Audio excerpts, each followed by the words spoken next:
네, 이번 시간에는 화장품 수출 로드맵에 대해서 알아보도록 하겠습니다. 첫 번째 강의 시간에는 저희가 이제 비관세 장벽에 대한 정의를, 그리고 어떠한 애로사항이 있는지, 그리고 정보 사이트는 어떤 게 있는지, 그리고 중국의 주요 강제성 인증과 자율성 인증에 대해서 소개를 드렸습니다. 자, 이번 시간에는 보시다시피 중국 수출 비관세 장벽의 로드맵입니다. 이 로드맵을 잘 보시면 중국 시장을 진출을 해야겠다. 한국에서는 이제 어느 정도 안정기에 들었고 중국 시장을 진출하려고 결심을 하셨을 때 이러한 비관세 장벽들이 존재를 합니다. 크게 보시면 상표 등록, 그리고 위생 등록, 그리고 라벨 등록, 그리고 중국 수출이 되겠는데요. 상표 등록은 법적 필수 사항이 아니라고 해서 저희 중소기업 사장님들이 많이 놓치시는 부분이신 것 같아요. 최근에 각종 매체에 소개가 되지만 예를 들어서 설빙이 대표적인 사례죠. 설빙의 상표권이 중국에 넘어갔다, 혹은 침해를 당했다, 혹은 횡성한우, 그리고 저희 다양한 브랜드들이 중국에서 악독 브로커 등을 통해서 상표 침해 당한다는 소식을 많이 접했을 겁니다.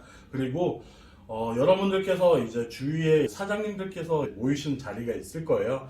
그런 자리에서 여담을 나누시다 보면 A 기업이 중국에 진출했는데 상표 등록 때문에 많이 힘들어하더라 라는 게 저희가 중국 진출을 하지 않았음에도 불구하고 저희 브랜드명이나 제품 로고가 중국에서 이미 상표 등록증이 발급이 된 거를 확인하실 수가 있을 겁니다. 그래서 법적 필수사항은 아니나 상표를 법적으로 보호받기 위해 꼭 필요한 절차이기 때문에 저희 브랜드 재고나 혹은 침해 당하지 않기 위해서 반드시 사전에 이제 작업을 해야 되는 비관세 장벽으로 보시면 되겠습니다. 일반적으로 중국 진출을 확정한 초기 단계에 실시합니다. 그래서 절차는 보시다시피 저희 한국특허청에 출원 내고 등록하는 절차와 동일합니다. 하지만 하다 보면 중국에서는 이제 상표 등록 신청량이 많기 때문에 그런 부분에서 한국보다는 조금 더 오래 걸릴 수 있습니다. 그런 차이점이 있지만 절차는 보시다시피 예비검색, 자료신청, 형식심사를 통해서 출원증이 발급이 되고요.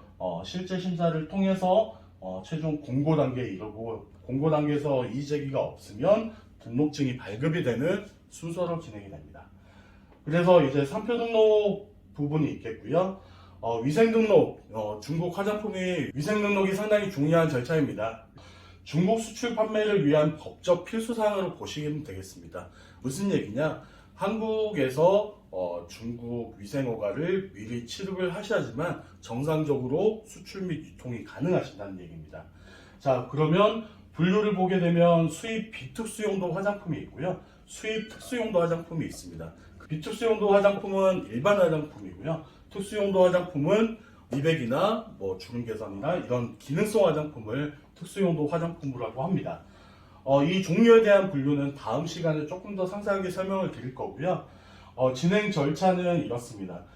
책임회사를 먼저 선정을 하셔야 되고요. 그 다음에 경내 책임회사 혹은 제중국 신고 책임회사라고 하는 중국에서 저희 제품을 책임질 수 있는, 담보할 수 있는 중국 현지 법인이 반드시 선정이 돼야 됩니다.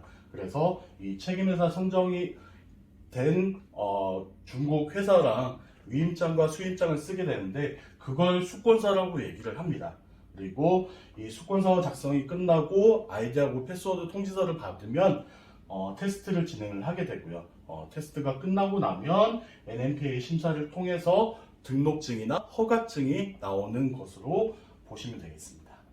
그리고 위생허가를 취득을 하게 되면 다음 단계는 라벨 심사입니다. 중물 라벨 여러분들 보셨을 거예요. 이 중물 라벨을 제작을 하는데 이것도 역시나 화장품 같은 경우에 화장품 라벨 관리 규정이라고 하는 중국 규정이 있습니다. 그 중국 규정을 통해서 제작을 하셔야 되고, 이게 언제 필요하냐면 보시다시피 중국 수입 통관할 때 세관에서 심사의 한 일부분입니다.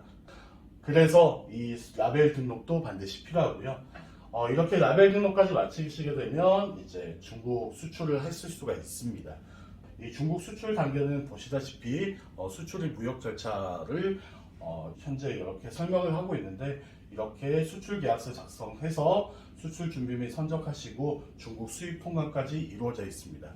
그래서 오늘은 보시다시피 이렇게 전체적인 로드맵에 대해서 한번 알아보았는데요. 사전에 잘 준비를 하셔서 원활하게 중국 수출입을 하셨으면 좋겠습니다.